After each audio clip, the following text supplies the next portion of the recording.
All right, time now for the One More and I'm Out of Here podcast, coming to you on a Sunday. Sunday. There used to be a guy here in town that sold like used furniture and carpet and stuff. Sunday at the Big Bargain Barn. Big Bargain Barn. It wasn't. I'm not talking about Cash D. Ambergy, so everybody just cool out. It was like a fucking flea. But it was another way. It was a flea market or something, wasn't it? Mm-hmm. It was Sunday. But we had a big weekend this weekend. Hi everyone, I'm Dan Carroll, and it's the One More and I'm Out of Here podcast, coming to you from the One More and I'm Out of Here studio in the friendly confines of the Kiefer basement.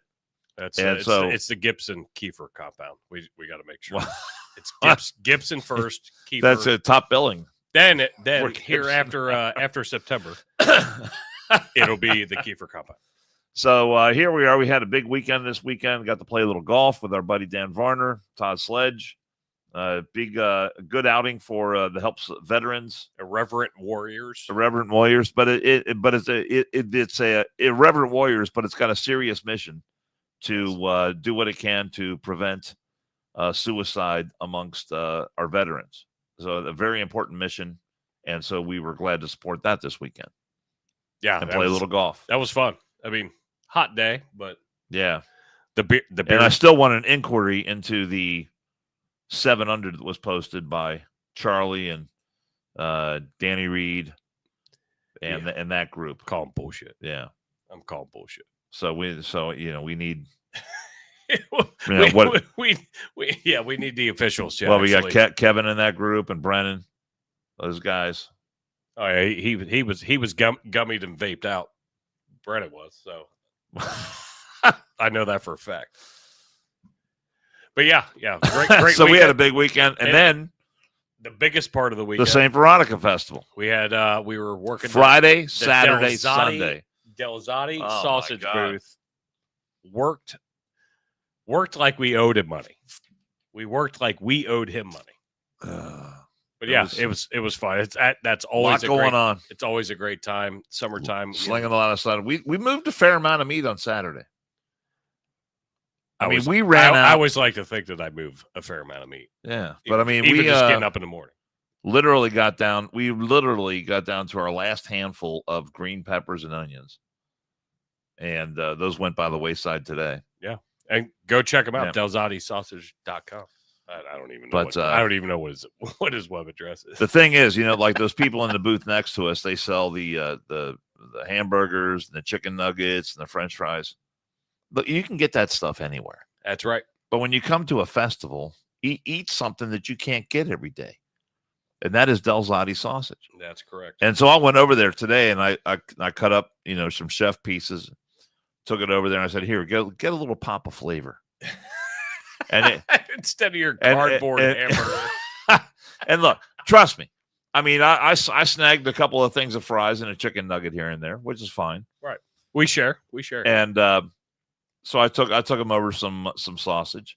And the thing is, without exception, every one of them who put a piece of Delzati sausage in their mouth, what happens when you do a smile comes on your face? That's right. Because the flavor just I don't know how to describe it. Or Delzati. The flavor just explodes in your mouth. It's unbelievable. It's so good.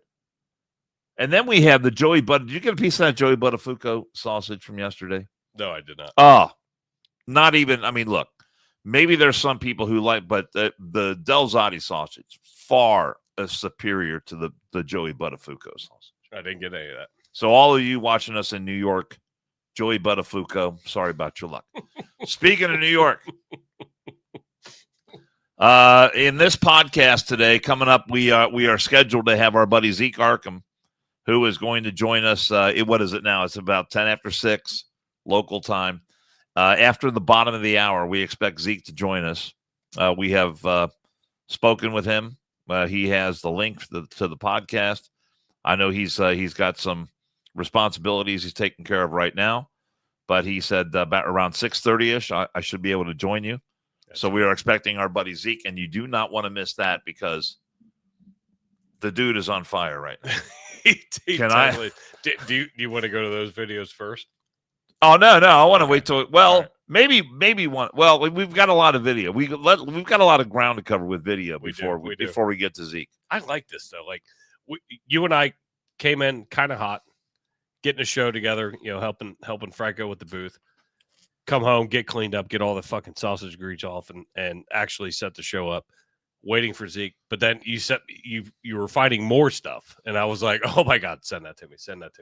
We have a shit ton of ground to cover, but I love it. Yeah, let's talk about it. We touched on Alligator Alley last time we were here. Alligator Alley, and I had on our buddy Sheriff Richard Jones, who's a great sheriff just north of where we are in Butler County, and he has done a lot of work with illegals and working with ICE and Tom Homan and all the rest of it. And so he is. I said, Sheriff, are you envious of? Let's show the picture of the just complex. The picture. Okay, all right. Show let's go ahead and put that up. I wasn't sure which way you wanted to go. I said, Sheriff, are you envious of Florida that they are going to have a detention facility for illegals that requires really very little in the way of infrastructure? Because for some reason there's an airstrip that exists out in the middle of the Everglades. Right? For whatever reason. and what we found out a little over a week ago, they were going to put some tents up. If you look closely, you can see a fence that's around the perimeter. It looks like maybe a fence that's maybe 8 or 10 feet high. If you're in prison, that's really not much of a barrier for you. So if you choose to escape from that prison, I mean, but that Sheriff Jones says, if I had a swamp in Butler County, I'd build my own. You look at the vast expanse. If you do cross the fence, they're almost saying you're welcome to try to escape. Please do. There ought to be some sort of incentive. Some sort of financial look. If you make it out, you get freedom and $1,500 to start a new life. I'm making $15,000. All right. Well, that's fine. That's not bad. That's worth the effort. I like the $1,500 because I'm fiscally responsible. I mean, look. The swamp is filled with alligators. It's filled with, and the one thing I've not read looks amazing. The one thing I've not read about this is that if you try to escape, I've not read where they have made any promise at all that they're going to come looking for you. Right. You're just off. You're off in the mist. So if you make it, God bless you.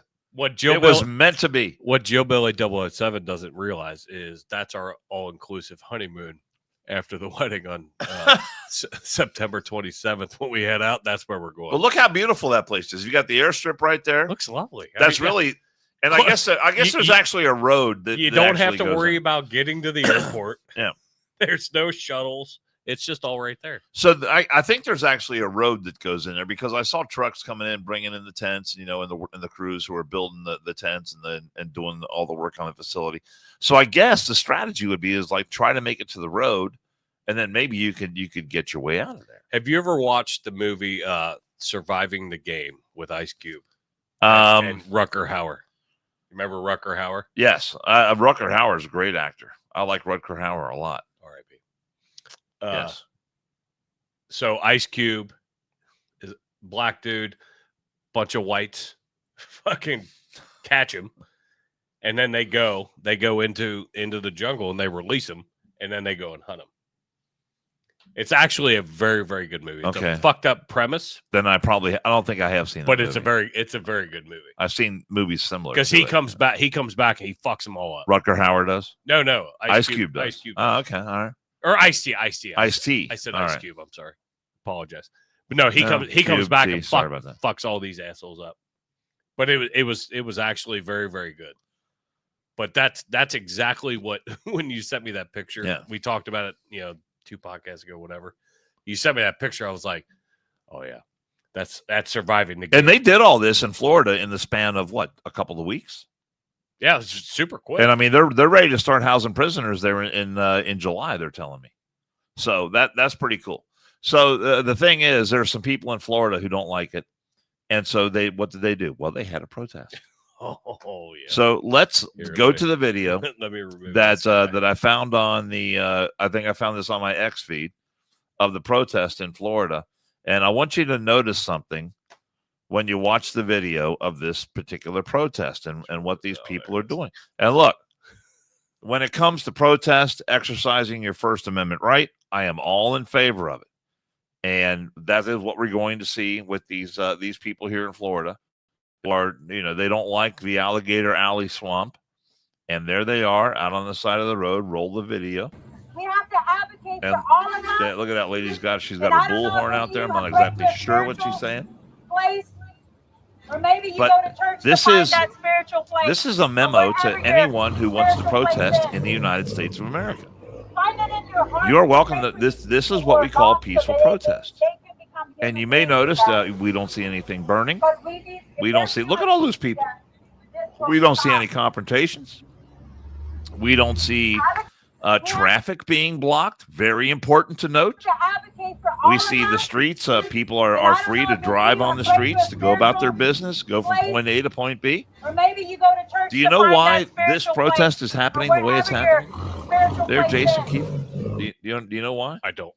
Because in Florida, Ron DeSantis has made it perfectly legal that if protesters are standing in your way, you are free to run them over. You realize everybody's feet are right on the white line. This is how it's supposed to work. Protest. My God, protest your ass off. You don't like something, go out there, speak your piece. Gosh, she's got the megaphone. They got the signs. I see an American flag. By all means, all day long, all night. What's that one sign? Say no to alligator Alcatraz. There you go. Why? Why are we saying no to that? I don't care. If make your voices heard. But don't stand in the way of traffic because guess what? We'll run your ass over. You go. Fucking DeSantis. DeSantis has it right. It's amazing how that works. This is a lesson to every other state in the country. Yes. You got numbnuts who want to go out there and stand in the streets. This happens in California almost every day. It's in New York City. You got these Muslim douchebags who want to. And look, I'm not going to apologize anymore. New York City is about to be taken over by an Islamist, extremist, socialist, and they're already doing. With the prayers in the middle of the street and all that shit, blocking traffic and Central Park too. Yeah. You've got to. Do you think when you got a governor like Ron DeSantis and several sheriffs in Florida have come out and said, "Look, you're free to protest. This is America, First Amendment. But you block traffic, someone runs you over. We're not going to feel sorry for you. Yeah, absolutely. That's on you. And that's the way it should be. And look how beautiful that was. They were protesting to their heart's desire, and no one was inconvenienced. Exactly. Hi, I'm driving by. I'm heading to Buc-ee's. I'm heading to Buc-ee's to get some beef jerky and beer. And I was able to get there and able to get back. I didn't see anyone testing that theory. No, they won't. They really won't run me over, will they? No. Oh, yes, we will. Now you go to LA. You go to Minneapolis. All these, Dearborn, Michigan. You those go to libtard cities. All these other cities, and guess what? There's rubber bullets, fucking just a fray. Wow. The average male testicle will not withstand a rubber bullet. We've learned that, haven't we? Yeah, we saw. We definitely saw that. Fuck around and find out. That's perfect. Oh my god, so much fun. I don't want to dive in here too deep. So there you go. That video from Florida is fantastic. What was the other video you sent me? Whoever thought you could have so much fun with perfectly peaceful protest? It's perfect. Let's hit this. We're gonna let this video play. Oh, this dude. Okay. Because I don't want to go too far into the New York stuff until Zeke's on. So last week I was on Bill Cunningham is a nationally known talk show host. And he is one of go ahead and look it up. Go back 20, 25 years. Look up the top 100 talk show hosts in America. You'll see Bill Cunningham's name on there. Bill Cunningham works at the same station I work at, 700 WLW. And when he is gone, when he's taking time off, I fill in for him a lot. So I filled in for a couple of shows this week, and I did my own show, one that I call the Midweek Crisis, and that was on Thursday night. Which is a great name, by the way. And, well, thank you. And so I talked about a lot. There was so much to talk about this week because of all the success that Trump had, starting with Operation Midnight Hammer. Which should have been called the Love Hammer. Yeah. He should have called it the Love Hammer. I'm so mad that he didn't. So he has missed opportunity. Total success with that. Total success with getting the ceasefire between Israel and Iran. Total success with going to the NATO summit. Total success when it comes to, I mean, all the other stuff he does. I mean, no one's talking about tariffs anymore. Economic success. Just one win. I mean, this week there was so much winning this week. It was just, you can't even imagine it all. So I found this video today, and it turns out that of all places, and, you know, our friend 513 likes to say that, oh, well, all you do is parrot what's on Fox News. How many times have we heard that from 513? Oh, all you do is just say what's on Fox News. Right. How many times have we heard that? Oh, all day, every day. No, I when I prepare for my radio shows, when I prepare for this shows, I look at ABC, NBC, CBS, see what the New York Times is saying. I mean, all MSNBC, all the cable outlets. And so CNN had this commentary about the week that Trump had. And it's 6 minutes long. This is long, but it is worth every second. It's worth the watch. So just bear with us. And also, we're waiting for Zeke to come on before we get into But the thing that's the thing that's extraordinary about this is that every word of it is complete. This is, I mean, it's commentary. Don't get me wrong. It's not news reporting. It's commentary. And I apologize because I do not know this guy's name. But it's commentary. But it's commentary that is 100% honest. Oh, you said 100%. 100%. Okay, I just said it again. All right, here we go. Let's all enjoy this. Let's roll that. Stealth and with precision. There were no American casualties. And while Congress is divided after receiving briefings on the extent of the damage, I'm sure that we've derailed Iran's nuclear program, at least temporarily. And there's some valuable deterrent effect for America's adversaries who witnessed last week's exercise. Then, last Tuesday, President Trump left the White House en route to Europe. At the time, there was a question as to whether Israel and Iran would honor a ceasefire. That caused the president to offer the most unfiltered, non-controversial, direct words that I can recall anybody ever saying about the Middle East. We basically have two countries that have been fighting so long and so hard that they don't know what the they're doing. Do you understand that? Cut to The Hague, where he arrived for NATO meetings and was able to wrangle an agreement from our allies to more than double their defense spending target from 2% of gross domestic product to 5% by 2035. Also, while at NATO, in a press availability, he did something rare for Trump and I found rewarding. He showed empathy.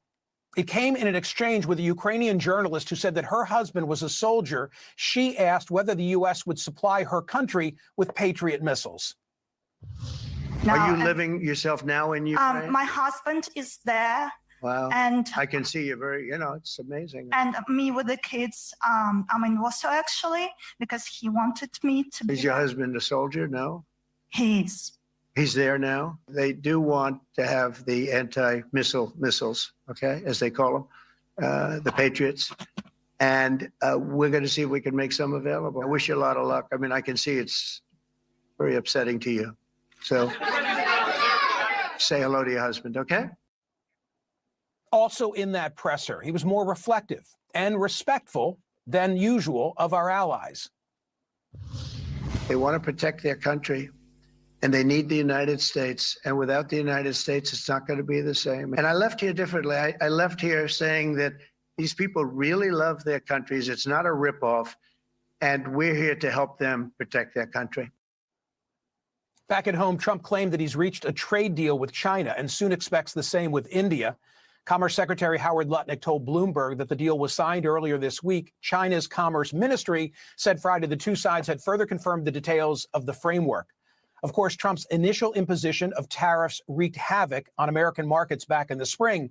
But now the markets have rebounded and grown. The S&P 500, NASDAQ hit record highs just yesterday. And it's not just the stock market. Inflation, the great economic fear of recent times, seems to be tamed. The rate is now reported at 2.4%, down from a high of 7% just 4 years ago. Meanwhile, blue-collar workers have seen real wage growth of 1.7% in Trump's first 5 months. This is the largest such increase in nearly 3 generations.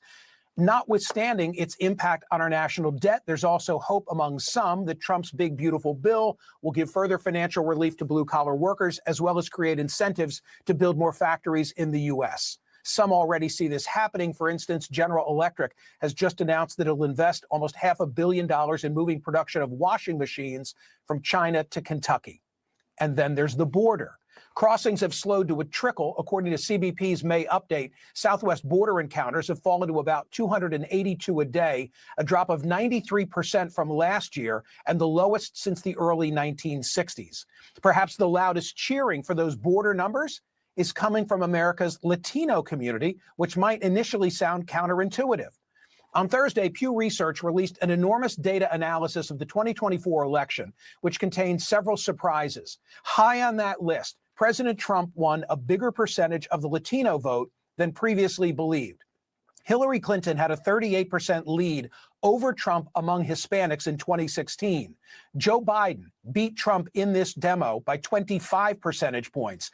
Kamala Harris's margin among these same voters over Trump, just 3 points. Even more surprising, perhaps, Pew Research concludes that if everyone had voted in 2024, contrary to the widely held belief that higher turnout helps Democrats, Trump would still have won. The data show 44% of non-voters said that they would have gone for Trump compared to 40% of non-voters who would have gone for Harris. So if more had voted, his margin would have grown. Yesterday came a huge decision from the Supreme Court. The High Court declared that federal district judges exceeded their authority when issuing nationwide injunctions against Trump's executive order on birthright citizenship. This will, of course, strengthen executive power both for Trump and for his successors. And finally, a Democratic socialist just won the nomination for mayor of New York City. And perhaps you're wondering, well, how does that affect Trump? It gives him the perfect foil, someone to play off in future political battles. This morning's New York Post references campaign literature for Zohran Mamdani, which advocates for increased taxation for, quote, richer and whiter neighborhoods. Just imagine what Trump will do with that. Winning became a punchline that Trump's opponents used to lampoon him in his first administration. He was a political novice then, surrounded by a team with which he was unfamiliar, and he was probably as surprised as the rest of us were that he won the election. This time is different. This time he came with a plan and a cabinet with senior advisors comprised of loyalists, all well known to the president. And recently, he's exhibited a more layered approach to governing on both the domestic and international front, no longer solely guided by winning each day's news cycle. By any objective measure, President Trump has his opponents on the run. And that last line is really important right there, by any objective measure. So when you look at the Trump administration objectively and you see the wins outlined one on top of another, and this is just 1 week of the Trump administration, it is absolutely staggering what he has accomplished in this week alone. Yeah. Now, he told Maria Bartiromo he's probably going to be taking a little bit of time. I mean, the guy's been busy over the last couple of weeks. He's probably going to take a little time off, so there won't be as much winning this week. But when he comes back, recharge the batteries, come back, you're going full bore. I mean, my God. We're only 6 months into this guy's presidency. And look, and I think, I hate to get into the weeds on this, but I think really one of the most astonishing things was the revelations about what happened in the 2024 election and how Trump, won the Hispanic, by the margins by which he won the Hispanic vote. And people want to, cry about the turnout and say, and so And again, I wish I do not know this commentator's name. We were talking, while it was going, I muted our mics, but I was shocked they didn't put his name up. Yeah, I mean, on the chyron there on the lower third, I mean, a lot of times they'll just put that on, but they didn't during the course of that video. So I apologize for that. But what's astonishing, and the thing is, on one hand, it should not be astonishing that CNN delivers a commentary like that, because it is absolutely, every bit of that is absolute God's honest truth. Zeke's close about what happened. Okay.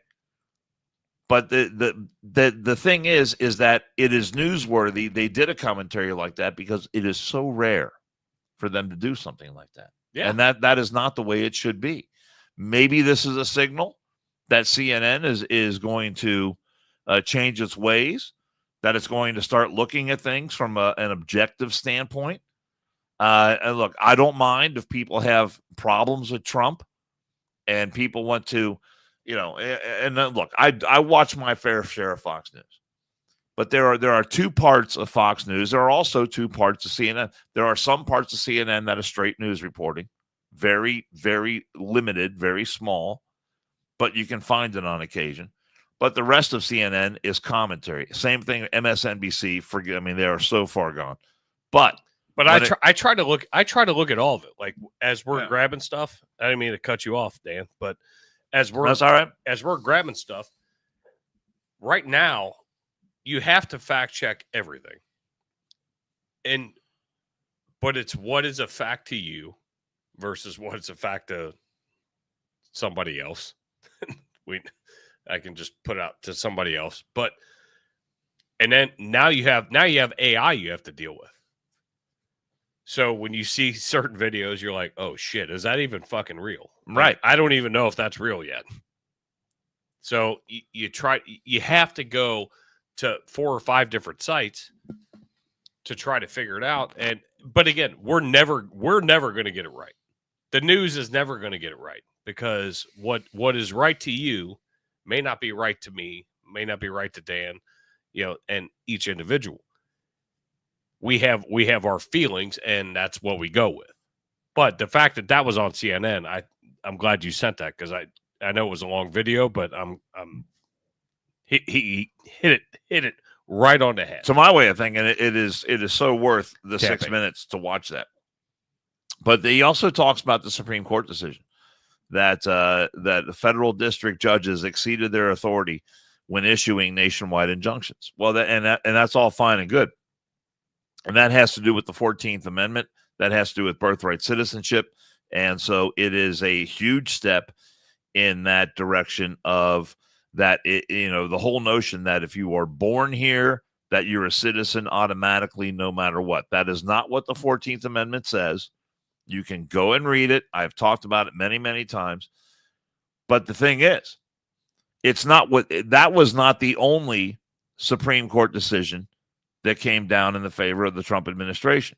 There was also a Supreme Court decision that talked about Title IX in California and essentially found what California has done with Title IX as it relates to, men playing in women's sports has been unconstitutional.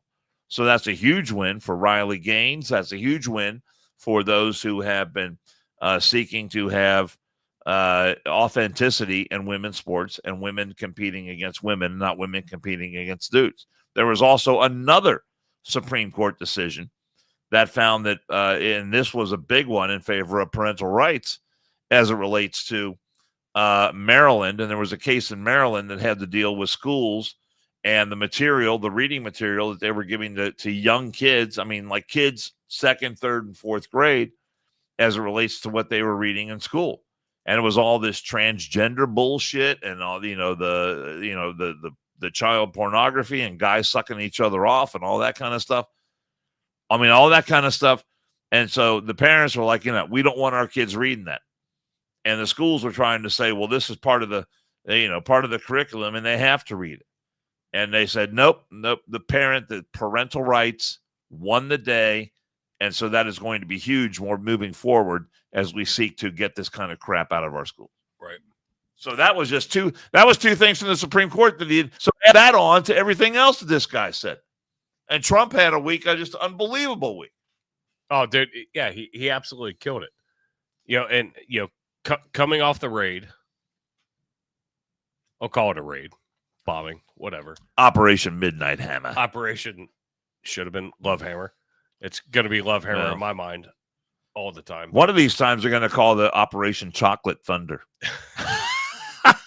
And who's going to love that? It's funny. It's funny you say that. Weird how this worked out. Holy shit! There's our boy Zeke. Zeke, how we doing, buddy? Would you be okay if they called one of these attacks on one of our enemies Operation Chocolate Thunder? Would you be good with that? Let me tell you something. If they name anything Operation Chocolate Thunder, I gotta be a part of it somehow. I don't care if I'm just sitting there, just looking good, just like I gotta have like a shirt, a jacket, something that says Operation Chocolate Thunder. Get a patch on your shoulder, Chocolate Thunder. I survived Operation Chocolate Thunder. That's for the women. I survived Operation. I need a patch. I need a shirt, a challenge coin, something. Brother, how you been, man? I know you've been killing it. You've been killing it on social media, but how about work? Everything good at work? Let's start there. Yeah, everything's good, man. I'm in my final year, so this time next year I'll be free. Good for you. Good for you. I love the shirt, Fully Wang and Gorilla Biscuits. That's our buddy Zeke Arkham right there. My daughter saw this and she went, "Daddy, is that your merch?" So I said, it's just a shirt so I made for me. But yeah. Well, Keith, where do you want to start with Zeke today? Let's. I'm gonna play this video, Zeke, real quick. I hope I don't hit an ad. But I want to play this video because you're close to New York City, and why we wanted to have you on with the primary that happened, and we're gonna get your thoughts on where you think New York City is gonna go, which I think we all know where it potentially can go. But I want to play this video real quick. Hopefully it plays, and I don't get an ad. Document on Madman's official website talks about how he'd like to shift the tax burden to richer and whiter neighborhoods if he wins in November. And of course, the commie's got a beef with capitalism. Do you like capitalism? There's your friend. No, I have many critiques of capitalism. And I think ultimately the definition for me of why I call myself a democratic socialist is the words of Dr. King decades ago. He said, call it democracy or call it democratic socialism. There must be a better distribution of wealth for all of God's children in this country.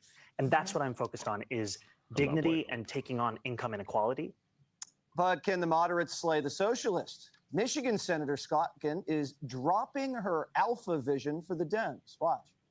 Democrats have lost some of their alpha energy. They're looking for you to just show some fight and some planning and some be the coach that's going to lead people from a losing record to a winning record. Mm-hmm. And how are we going to do that and bring people along with you? And we don't do that. So that's literally all I wanted to play of that is the fact that, so you've got Mamdani? Mamdani. Yeah, Mamdani. Zohran Mamdani. Flavor of the month for the Democrat Party.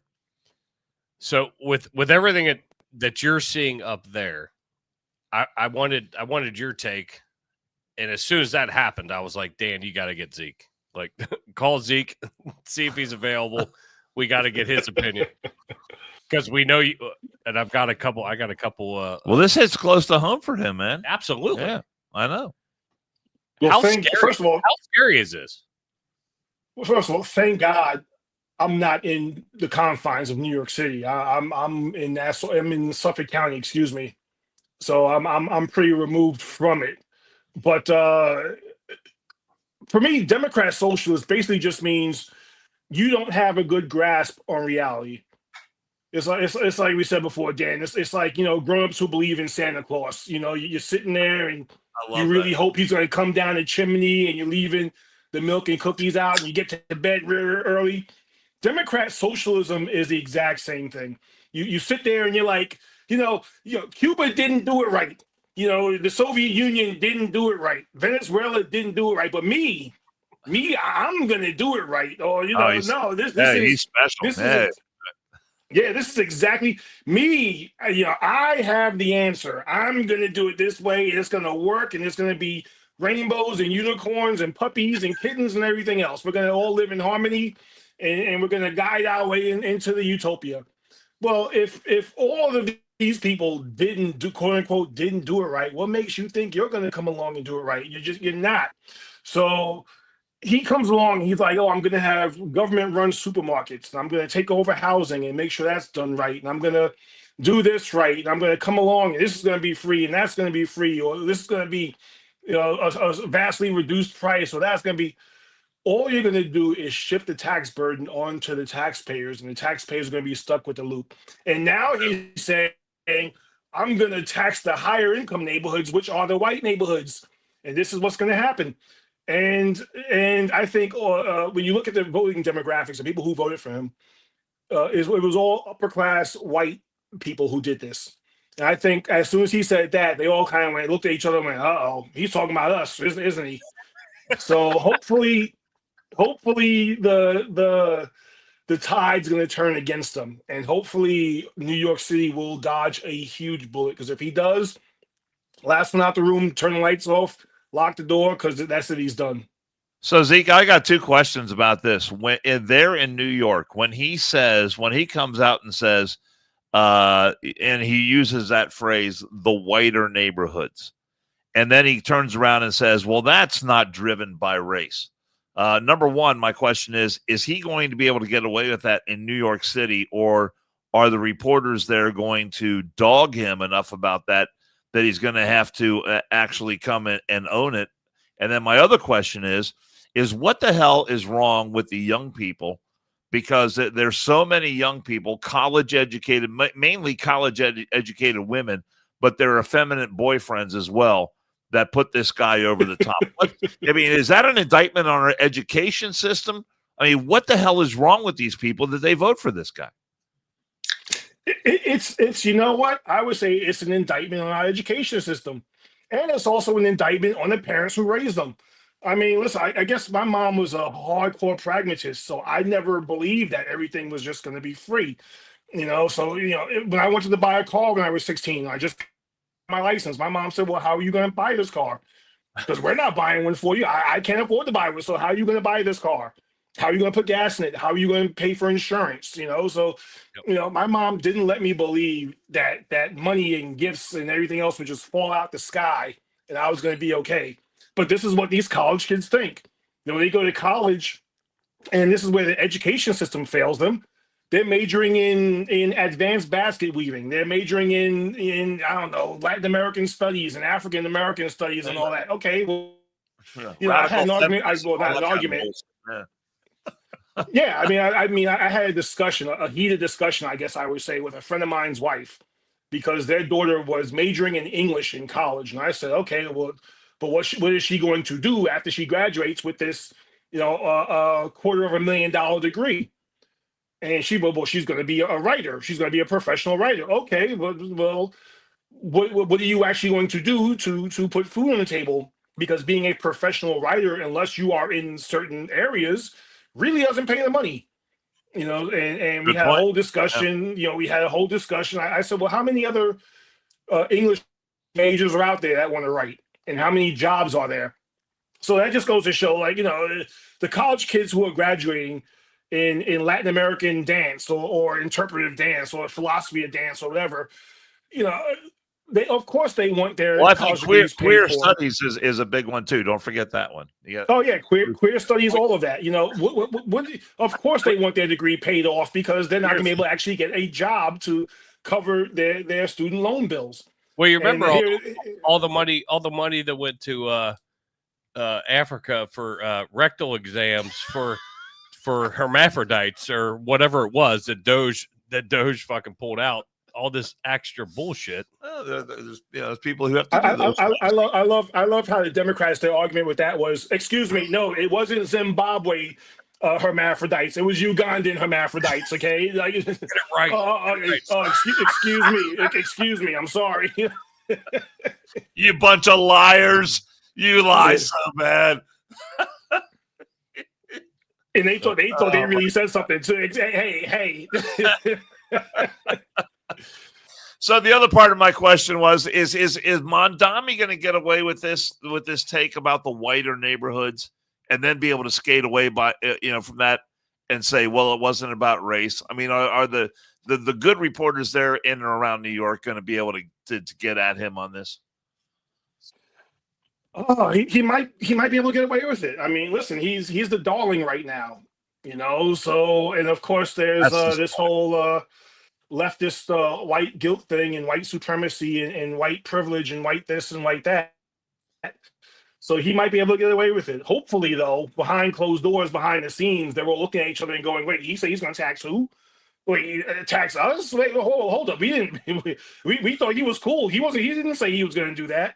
So hopefully their pocketbooks will speak for them, and they'll look into other avenues. Personally, I want Curtis Sliwa to win because he just seems like the most normal out of all of them. That's the Guardian Angels. Yeah, he started I heard some commentary earlier this week. And look, I don't live in New York City, but I've been there a handful of times, and I know a little bit about it. And I know Curtis Sliwa has been around for a lot of years. But the commentary that I heard was that Curtis Sliwa really doesn't have the name recognition in New York City that he needs. And I'm thinking, how is that possible?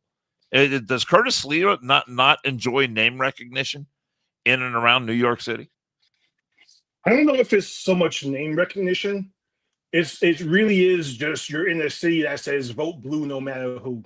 I mean, look, de Blasio got voted in twice. That dude is a blithering idiot. He's still a blithering idiot.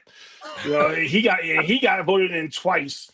This is a guy whose entire campaign centered around the fact that his biracial son with his giant afro was somehow in danger of being murdered by cops just for stepping out of his house. That was his entire campaign, and this city still voted him in. They would have voted in Anthony Weiner if he couldn't stop taking pictures of his junk and putting it all over Twitter at the time.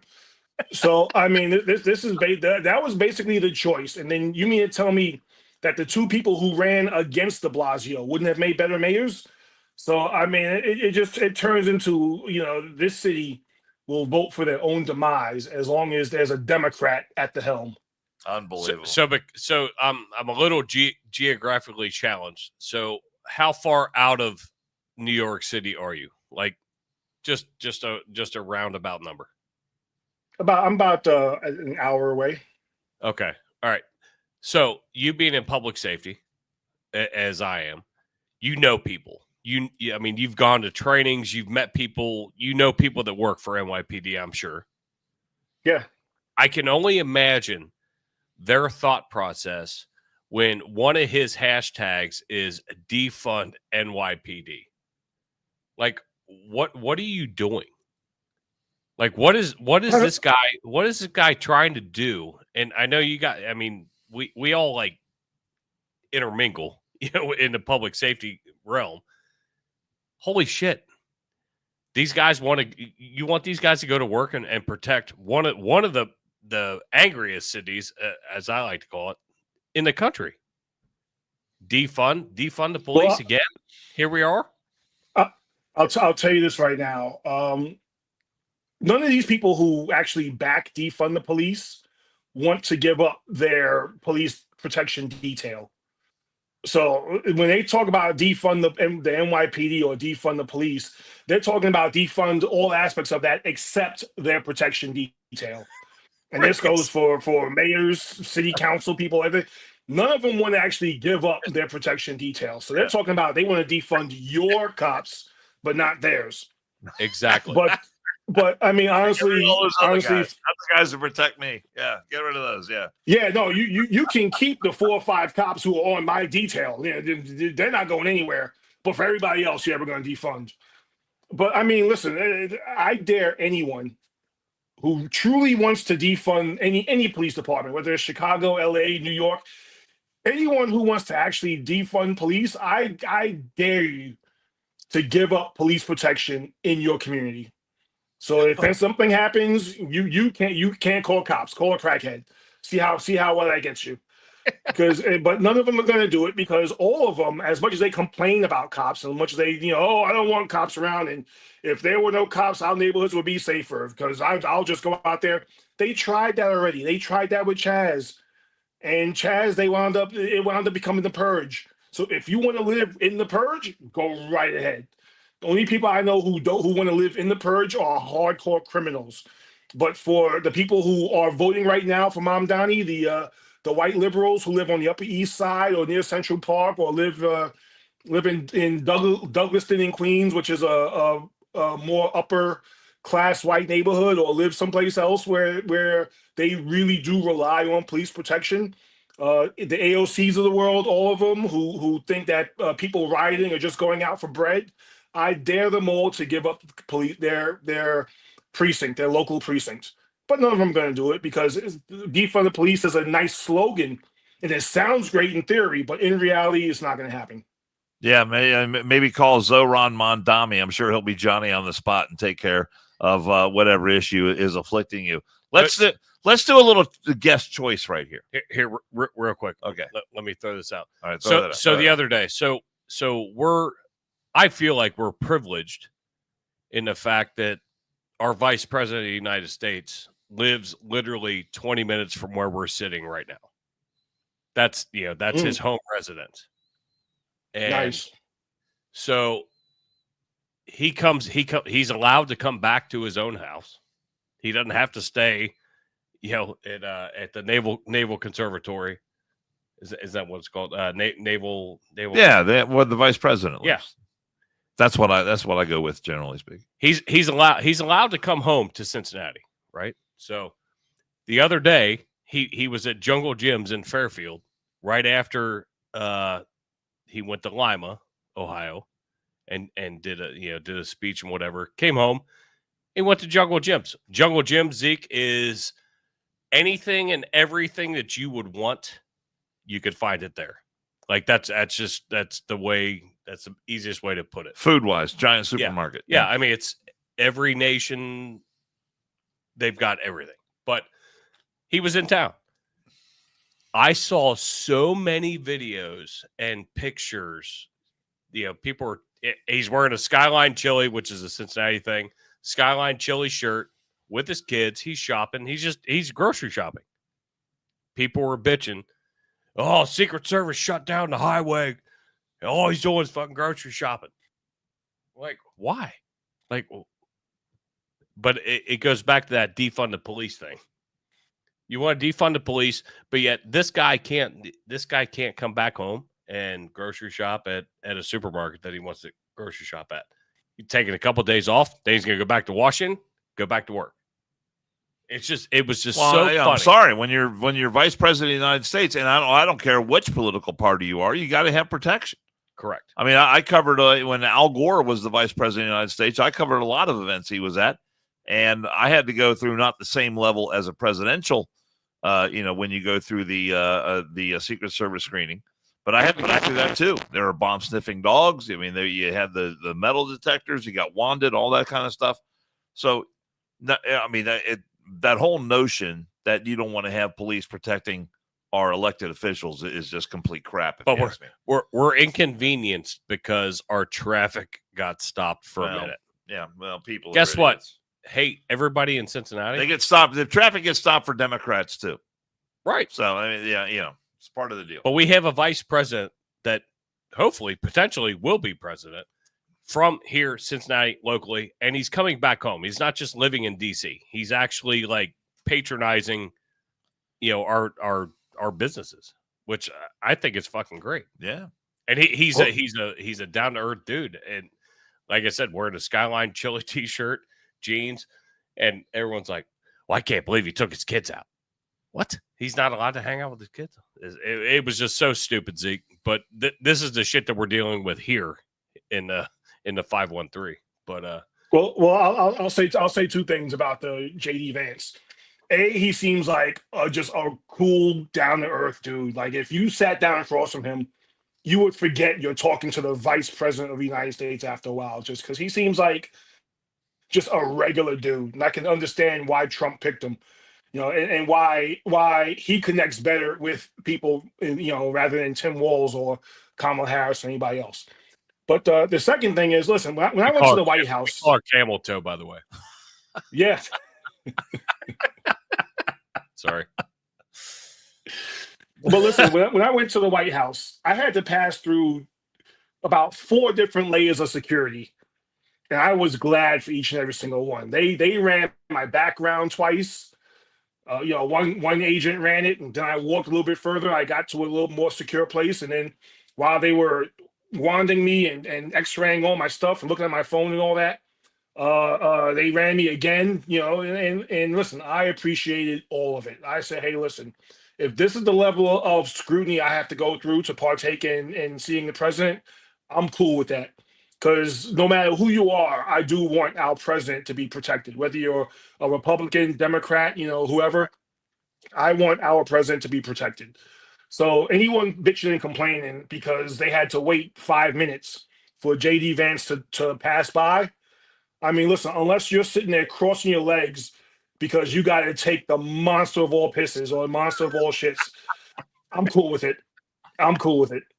Right. Exactly. Even then, it might be an exception.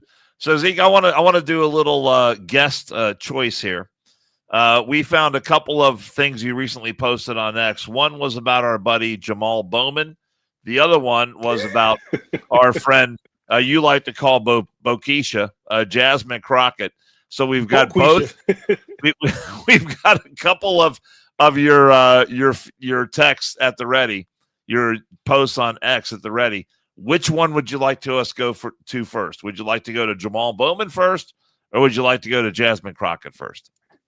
Either one. I'm feeling surly. Let's go. I'm feeling surly. I like surly. I already had. All right, put this one up here. You gonna go with Jamal Bowman? Yeah, sure. Let's do it. Dear Jamal, I'm gonna read this. I'm gonna read this. I love this. I'm gonna read this in my best Zeke voice.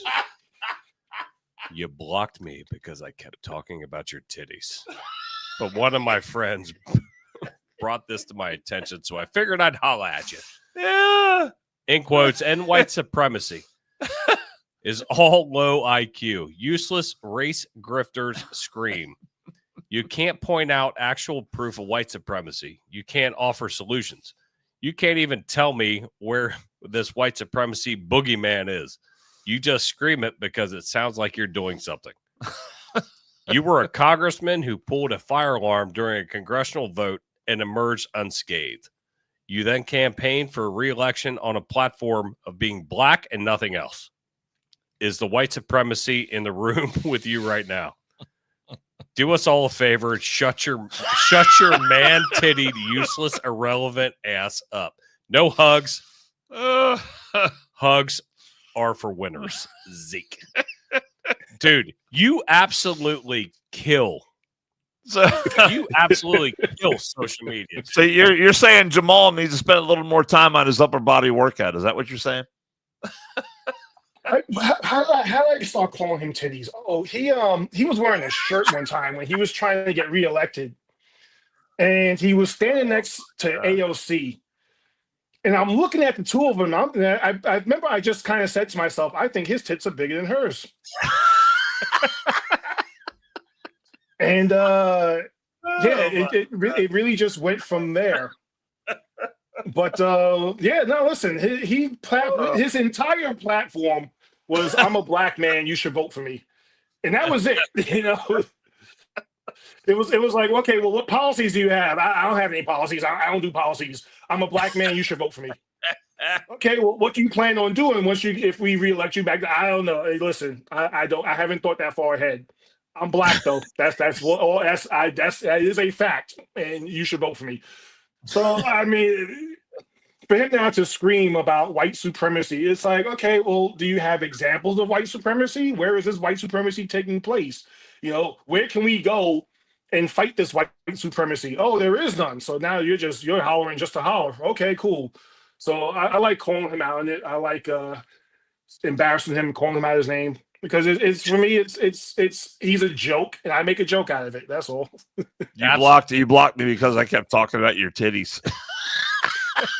Yeah, he did. I remember I wrote him a letter. I want to say back last year sometime, and back when I wasn't blocked, and I looked back. You're like, come on, brother, it's me, Zeke. Yeah, come on, man, give it up. Yeah, he had me blocked, which I thought was hysterical. That's how you know you've arrived. Is when you get blocked. That is fantastic. All right, let's go to the next one. We got another one. We got another fight. Yeah, this is your friend Jasmine Crockett, who, by the way, has been really outspoken lately and putting herself out there Such a clown. I mean, this woman is poised to be one of the main leaders of the Democrat Party. I think she's almost as unhinged as Tiffany Henyard from Dalton, Illinois. The mayor. Those two could. Didn't she get voted out last election, or she got voted out for being the township manager or whatever? But these two could be like, they could be sisters. They could. Honestly. I think you're right. They could. All right, let's see this post. Why my Zeke. Republican colleagues aren't talking about the lack of integrity when it comes to the president's family's visas. Let me remind y'all that Melania, the first lady, a model, and when I say model, I'm not talking about Tyra Banks, Cindy Crawford, or Naomi Campbell level, applied for and was given an EB-1 visa. And what's damn, Boquisha, you sound jealous. You sound like you want to be a model, but they don't. You can't be a model because you're built like a Teletubby. So you can't be a model. They don't have Teletubby models out there. So you just got to figure something else out. I mean, you're not a very good lawyer. My God. You're definitely not a very good congressperson, and you can't be a model. To me, you sound jealous. But going back to Melania's EB-1 visa. Well, she was a pretty successful model in her native country. She modeled for British GQ, she modeled for Sports Illustrated, and she was featured on a billboard in Times Square in New York City. So based on all that, under Bush's State Department, she was able to apply for a visa legally and got one. And she also happens to be married to a billionaire businessman, so I'm pretty sure he was able to grease the wheels a little bit along the way. I mean, it's not like she married her brother or anything, did she? I mean, it's just, that is there's a picture of a lot more. Something that really should be investigated. But I don't think you're going to bring that one up, are you? Zeke Arkham got you 6. Absolutely fucking love it. Oh my God. Dan sent me that. I mean, I follow you, but Dan will send me those clips, and I was like, "Oh shit, I missed that one." How does the Jasmine Crockett, Zeke, get to the point where she thinks this is a winning strategy for me by attacking Melania Trump? How does she sit down and come to the conclusion that this is the path I'm going to go down? I'm going to go after Melania. How does she figure she comes out ahead on that? You know what it is? You remember that line in The Dark Knight Rises where Bane goes, "No one knew who I was, so I put on the mask."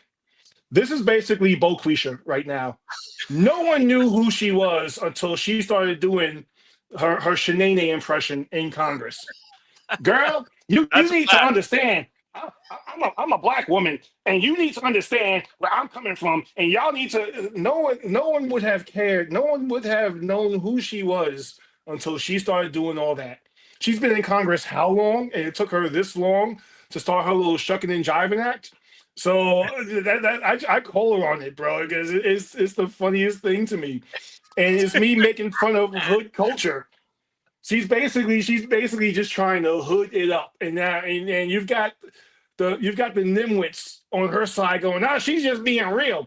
This is what a black woman sounds like. She just," but no, please don't say that. Please don't say that.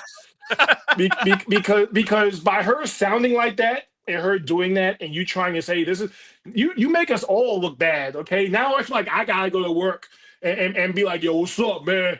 Yo, this is Zeke. This is your boy. You know, so I can't do that. So please don't try to put this on all of us, please. Did you say you're built like a Teletubby? On my best day, I couldn't come up with that. No. I mean, what's your inspiration, man? That is fantastic. I went to a high school where during our lunch period, we would all just kind of form like a circle and roast each other. So obviously, yeah. This is years of high school trauma coming out. Oh my God.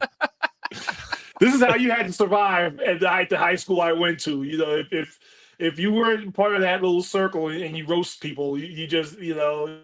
So for me, I had to. and it's all accruing to our benefit on the One More and I'm Out of Here podcast. Zeke, you're unbelievable. This was specialized training. That's called A, shit high school, B, public service. Because you learn all that shit as well when you're a young man or young gal coming in. You better have thick skin. You better have thick skin, and you're gonna get roasted. I'll tell you this. I used to have to work the BLM protests every week, and they had paid agitators who would sit and try to just mess with cops just to get them to snap so that they could get it on camera. And I think I was the only one who used to actually look forward to the protests because I would roast them right back. And I wound up getting them more mad at me than the other way around. and every cop who worked with me would be like, please, I want to work with you on these protests so badly because you turn it around on them. And they get more angry. I've had more of them have to walk away because they were starting to get mad.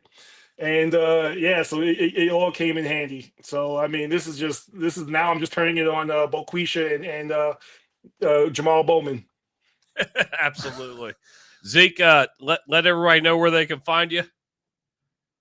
Oh man, Zeke Arkham, ZeekArkham. That's my handle on both Instagram and X. And I'm real Zeke Arkham on TikTok. I'm slowly starting to piss people off on TikTok as well. So beautiful. I got you.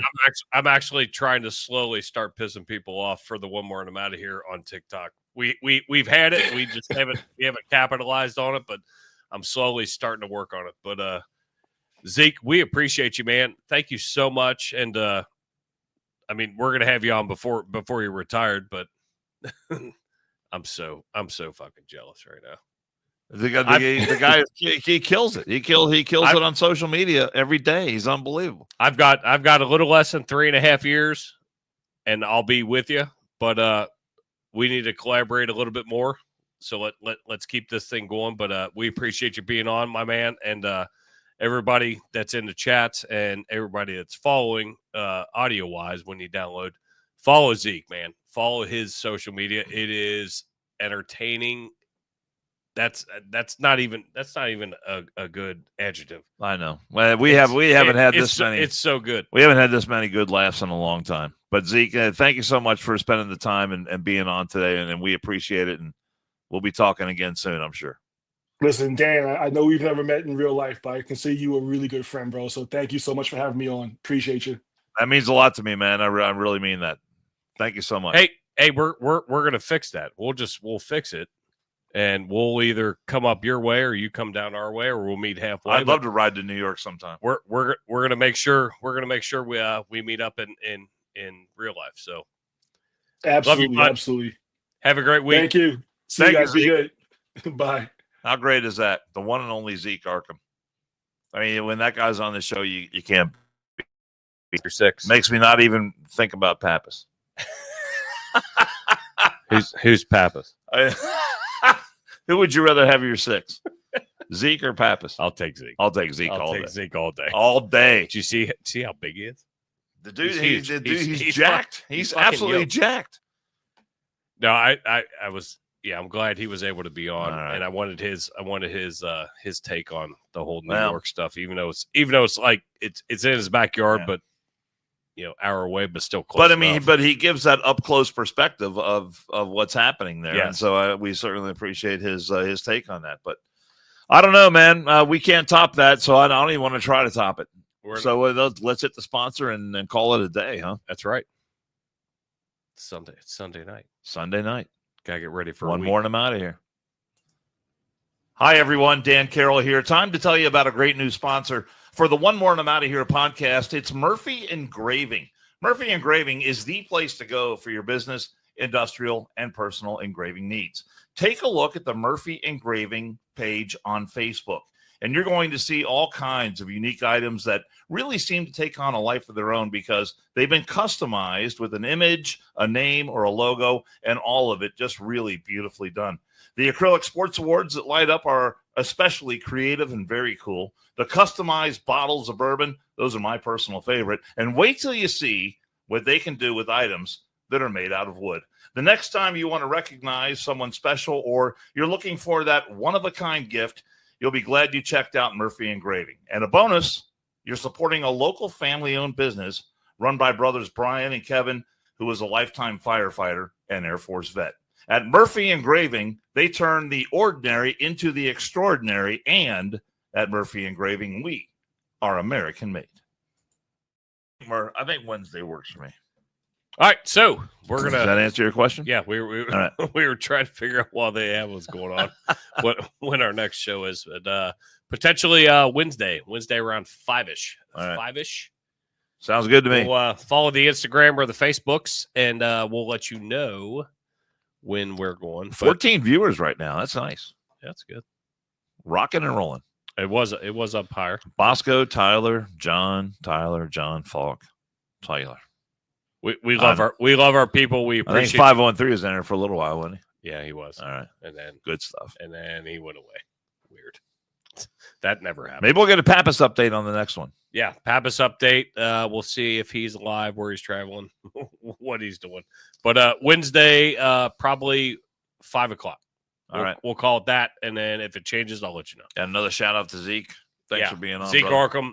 That guy is just follow him on social media. You'll be glad you did. He's nails, man. I love him. See you guys. Love you. Remember, download, subscribe, tell a friend, and help us out. See you. Bye. See you.